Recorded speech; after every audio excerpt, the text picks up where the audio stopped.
বিশ্ববিদ্যালয়ের ট্রেজারার বলছি, আমার সম্পর্কে একটা অপপ্রচার আজকে করা হয়েছে। আমার অফিসে নাকি মির্জা আব্বাস এসেছে ইলেকশন ইঞ্জিনিয়ারিং এর জন্য।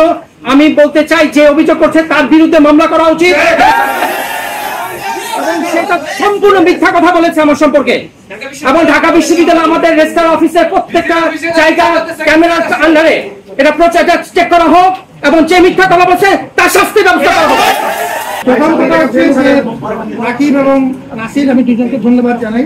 আমি প্রথমেই বলেছি বিভিন্ন সময়ে এই আমাদের বিভিন্ন অনুষ্ঠান চালাতে যে সামাজিক এবং আমাদের একাডেমিক কর্মকাণ্ডে তোমাদের সহযোগিতা পেয়েছি। আমি জামাত বিষয়ে আমার অবস্থান খুব পরিষ্কার ব্যাখ্যা করেছি। আমি মতামতকে আমি সম্মান করি, এটা খণ্ডন করার আমার কোনো আগ্রহ নেই। যেটা আমি মতামত বলেছি, জামাতের সাথে বা যে কোনো রকম রাজনৈতিক দলের সাথে আমার কোনো সম্পর্ক নেই, শেষ।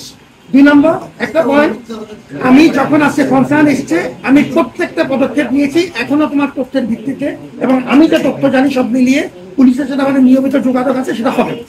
তৃতীয়, আবু সাদিক কিংবা ওই সময় সার্জিস, ওই সময় হাসনাত, যারা ওই সময় ছিলেন, আমি একবারই বলবো, দুবার বলবো না। আমি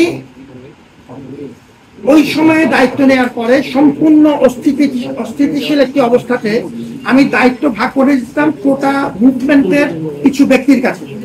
আমি খুব পরিষ্কার ভাবে বলে দিচ্ছি, আবু সাদিককে আমি ব্যক্তিগতভাবে তার দলীয় পরিচয় কিছুই জানতাম না, জানা কোনো প্রয়োজনও মনে করি।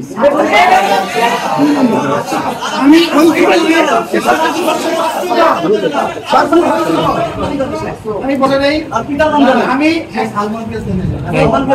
আমি ওই সময় কাজ ভাগ করে দেওয়ার জন্য মেডিকেল, আমাদের যারা ওই সময় আহত মানুষজন ছিলেন, বিশেষ করে আমাদের শিক্ষার্থীরা, মেডিকেলের এই ভিজিটগুলো সমন্বয়ের জন্য আমি একে দায়িত্ব দিয়েছিলাম। আমি সার্জিসকে অনুরোধ করেছিলাম বন্যা এবং রিলিফ সংক্রান্ত যে কাজগুলো হচ্ছে সার্জিসের আমরা সহযোগিতা করি।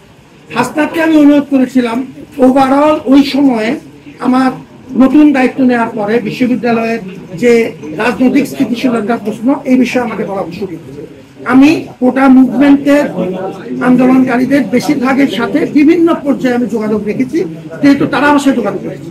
এবং ঠিক একই চুক্তিতে যখন তুমি যেরকম রাজনৈতিক পরিচয় তার তখন জানতে, কিন্তু আমি জানতাম না, কিন্তু আমি জানতাম না অফিসিয়ালি যখন এখানে ডিক্লারেশন দেওয়া হলো, রাজনৈতিক দলের কর্মী হিসাবে আমরা যে সবার সাথে যেভাবে ট্রিট করি সেভাবে কাজ করা হয়েছে।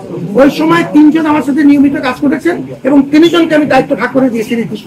ওই সময় আমার ট্রেজারার আমার সাথে তখন ছিলেন নিয়মিত, আমার তখন একমাত্র সাথী তখন মাত্র। এরপরেই আমার একটু একই সাথে আমরা আমাদের প্রক্রিয়া জয়েন করলেন, তারপরে আমাদের প্রবেশ জয়েন করলেন।